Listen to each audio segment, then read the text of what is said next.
It is currently 12:07 a.m. for me. I'm recording this after watching some of the best college football that I've watched probably in a very long time. We are going to go over week 3 of college football, some of the big games. I'm sorry if my voice is low. Try not to wake anybody up in my house. We're going to go over some of the less insane games at first and then work my way in. If you like this, subscribe. I'm going to be covering college football more. The first game was a bit of a shocker, not to some, due to Clemson's struggles, but Clemson lost to Georgia Tech 24-21, and what seems to be a promising season for Clemson to start this season spiraled out of control.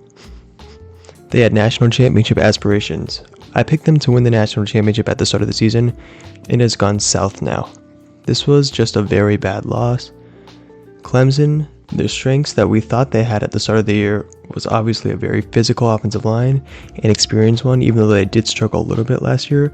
We thought that they got a lot of guys returning, and it's going to be a strength on the team, along with 3 good wide receivers and a veteran Kate Klubnik. He played really well last year, and they had a decent offensive coordinator.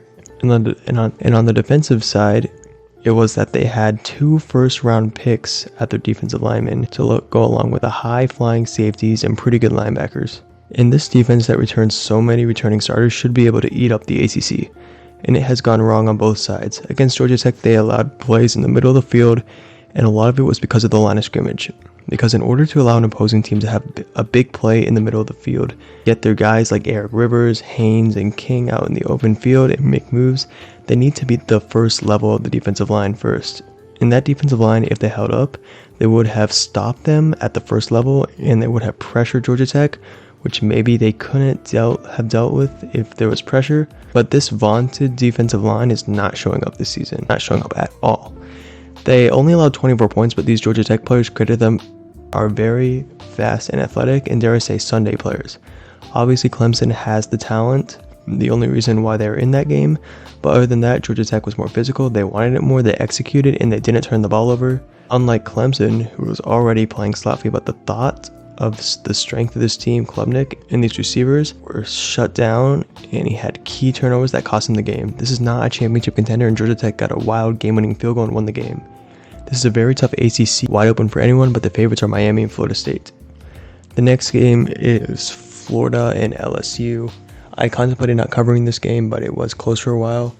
These defenses are both insane, but both offenses need stuff to work on. LSU obviously has very good wide receivers. Aaron Anderson had 95 receiving yards.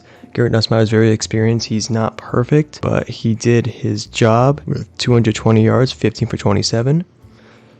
But this LSU offensive line is obviously new. It's been some of the struggle. Georgia Tech looked better against Clemson's defensive line than LSU did in week 1. And now against a very good Florida defensive line, they did not look the best. This offense is going to need to show up at some point if they want to go deep in the playoffs, but I think it will carry them for the rest of the regular season because their defense is so good that they can contend with just about anyone. I learned that even if you have a struggling offense in college football, if you have just an elite wrecking unit on the defense, it doesn't matter. And it also doesn't help that Florida threw 5 interceptions, including a pick 6. LSU doesn't even need to worry about their lackluster offenses. This is what Florida's doing. I'm worried about DJ Lagway, Florida. This was the year he was supposed to take a step forward. He is not. He threw a pick 6. He threw 5 interceptions, actually, and this vaunted LSU defensive line led by Patrick Payton and Marvin Jones had 3 sacks today, and again, they have very good wide receivers, but their offensive line needs work. Their rush game was inflated by a run at the end, but they definitely do have potential to do good later in the season, which is why I'm not too worried about their offense, but their defense is so good, it's going to keep them in games, even if their offense is bad. In Florida, I'm panicking if I'm Florida. Billy Napier is not showing he can coach in the SEC. They fall to 1-2. Lagway needs to step up. Their defense played fine, but not perfect. Florida has a gauntlet of a schedule, and LSU controls their own destiny. The next game is a crazy game. I was going to say, I'm definitely going to do Georgia-Tennessee last because that has to be the most craziest, which I still will. But this game was it could have been even crazier. Let me talk about the positives on Notre Dame in their 40-41 loss to Texas A&M. Notre Dame's offensive line has improved a lot. They have good offensive talent all over. They have a great running back and talented wide receivers that can thrive in the pass game when it is opened up by Notre Dame's rush attack. Against a very good Miami team, this offensive line struggled, and combined with coaches' inability to fully utilize Jeremiah Love, That left new QB CJ Carr with a one-dimensional offense that was forced to pass when they were mostly a running team, and when he did pass, he was pressured like hell. They had talent surrounding him, and he isn't terrible, but when they can't lean on Jeremiah Love like they like to, they aren't as effective, and Notre Dame can move the ball through the air if they want. They just need time to throw. The O-line improved a lot this week. I know this D-line isn't as good, the Texas A&M defensive line, but it shows this offense has enough tools to play with to be one of the nation's best that can contend with anyone if given time. Texas A&M did have players flying all over and occasionally pressured Carr and forced him into crucial mistakes like an interception before half, or a turnover on downs that led to a field goal after stuffing Love, or a few close call interceptions, but they are just too efficient and are just too well oiled to fail when given protection. However, Notre Dame was supposed to have an elite secondary on defense that would lock up any passing game and receiving core. While they still do have a lot of individual talent that can be good on Sunday, in both games versus an inexperienced Miami core, and now this very talented A&M receivers led by Casey Concepcion and Michael Craver, who are both amazing and some of the best in the SEC, Notre Dame gave up a decent amount of passing yards and had too many one-on-one balls that they lost. Their depth struggles when put in, and they just aren't that deep, especially at corner despite the talent that they have on both sides as safety and cornerback. And versus a very talented quarterback who isn't perfect and does miss a lot of deep passes, it's a recipe for disaster. He also had a lot of time to throw versus this very talented yet still obviously imperfect Notre Dame pass rush. A few times they did get to him, which messed up some of his throws, but for the most part, he diced them up. They ran the ball okay, but not to the extent that Notre Dame did. So when both offenses are playing amazing, yet both defenses are causing turnovers, it's going to be A, which defense can turn around and cause the offense to go out of their comfort zone to force a stop, or what usually happens, B, whichever team doesn't make stupid mistakes or turn the ball over less or have special teams turnovers. And that team happened to be Texas A&M. Well, they did have an interception earlier in the second quarter which led to a score. They threw one. They didn't have as many mistakes as Notre Dame did. Notre Dame had numerous chances to try to extend their lead. They had a big chunk of the game versus Texas A&M, but they failed. The interception they had in the second quarter was a drive you were trying to extend your lead to 10 points with, which would have been huge in a game like this. However, there was a tipped interception by standout linebacker Scooby Howell, and it led to Texas A&M touchdown, which resulted in them taking the lead before halftime. Also, Notre Dame, when they were up by 3, and this was after they had finally stopped Marcel Reed and Texas A&M on defense the previous drive, Jeremiah Love got stopped on 4th down and 1, which led to A&M tying the game. And lastly, you can't forget about this one. After yet another efficient Notre Dame drive, they punched it in with over 2 minutes left to spare. With the threat of yet another A&M rapid-fire touchdown sequence seeming inevitable, making something as simple as an extra point was crucial. The placeholder botched it, and now Notre Dame couldn't give up a touchdown, something at which they had failed to do all night or else they would lose. This game was tightly knit. I felt like whoever had the ball last with a chance to score would win because these offenses couldn't be stopped. And with a little over 2 minutes left and change, there was plenty of time for Marcel Reed to find Michael Craver for 34 yards, which set them up at Notre Dame's 37-yard line with 2 minutes left to go, which set up a game-winning touchdown to tie the game at the end at a 4th and goal after about 20 false start penalties on Texas A&M to send A&M out of South Bend with their first top 10 win on the road since 2014, and Notre Dame is now 0-2, and a very obvious playoff team is now most likely going to miss out. Sure, there was some controversy at the end with a holding call, but this game was, screw the defense, just score, and whoever flinches lose, and Notre Dame flinched. The secondary in particular for Notre Dame has been a major disappointment, in a unit of which was thought to be one of the best in the country. You'll still have your chances with the schedule coming up, with key games versus Arkansas and USC, but it will be much, much tougher now. As for A&M, you finally have the chance to be a legitimate contender in a wide-open SEC, banishing your 8-4 reputation. Don't mess this up. And now, probably the greatest college football game I've watched since Georgia Tech is here, and what a heartbreaker. At first, it was a 21-7 lead. I'm talking about UGA's 44-41 win over Tennessee on the road. What a game. What a game.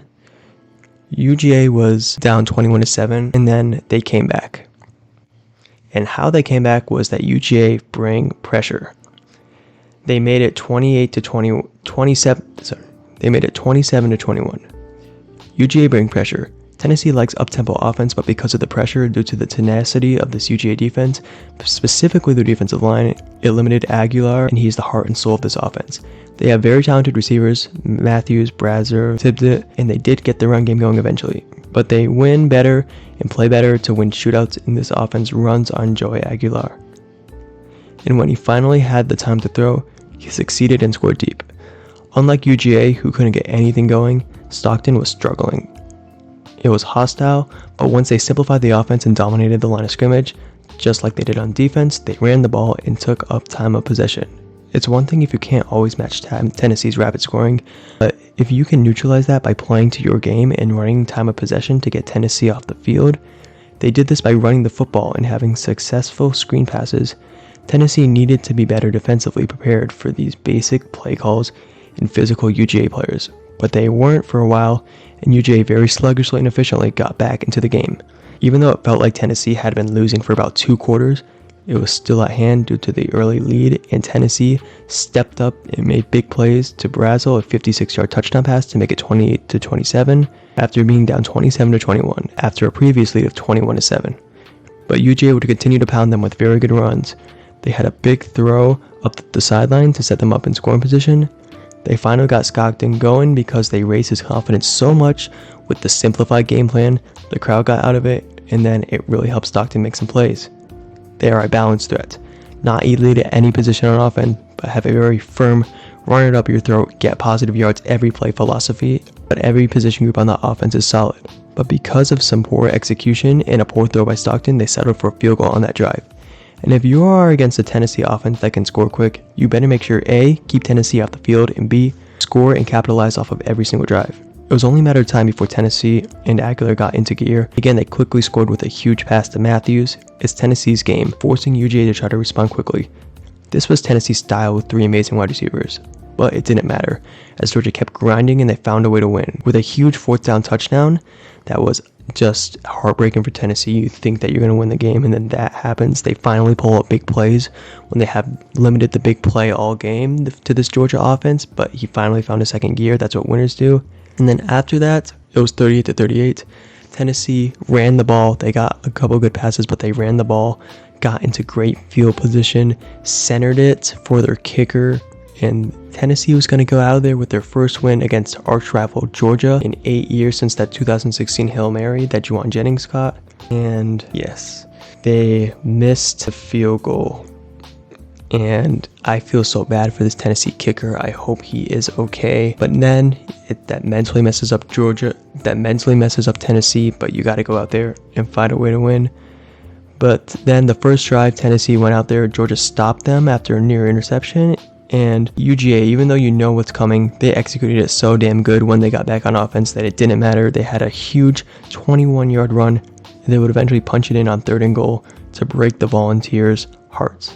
Tennessee, I should say they should get tougher on the defensive line, but they kind of turned it up in the 4th quarter late, like getting a lot of sacks and stopping Georgia a lot, and they still, for the most part, besides that one drive, limited Gunnar Stockton's pass game. With the UGA run game, however, it didn't matter. Tennessee's defensive line stepped it up because even while Tennessee's defensive line was playing good, they just kept the same game plan. Get a good amount of yards per play, get your guys in open space, and they just answered every Tennessee score, and they got big runs too that helped them out. Of course, they got lucked out by the missed field goal, but man, this Tennessee offense is for real. I know this Georgia team didn't do amazing in the secondary, but I think that's just Tennessee having 3 amazing wide receivers along with a good quarterback, and it is really heartbreaking if you're a Tennessee fan. Even though Georgia scored 45, I think it has more to do with Tennessee's secondary and just how much they got dominated on the line of scrimmage. Georgia can win any game even if they have a flawed offensive system, because they're so dominant on the line of scrimmage and they will run it up your throats and they have an identity. And if I'm Tennessee, this is one of the most heartbreaking losses. I'm not even a Tennessee fan, and I'm really heartbreaking. I really hope that kicker is okay. He's just a kid.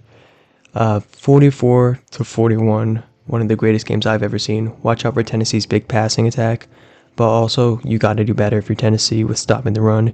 You got a lot of good pass rushers and talent, but you need to stop the run and also stop giving up so many big plays out in open space. And if you're Georgia, maybe try to get Gunnar Stockton some better pass plays. All they really did was screens. And of course, if this is the norm for your secondary, it could be problematic. But for the most part, this is just 2 good offenses. Georgia toughed it out, and they were the better on the line of scrimmage, and they made plays when they had to. What a game.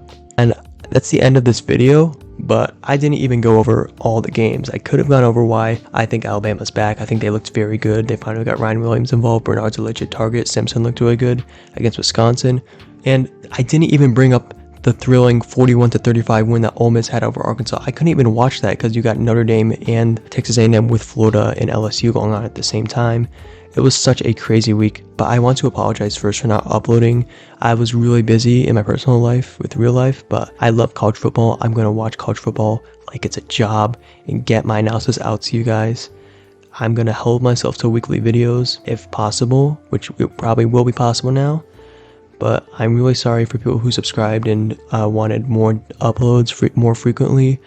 I failed with that, but I will do better now. Thank you guys so much for watching. And what a week of college football.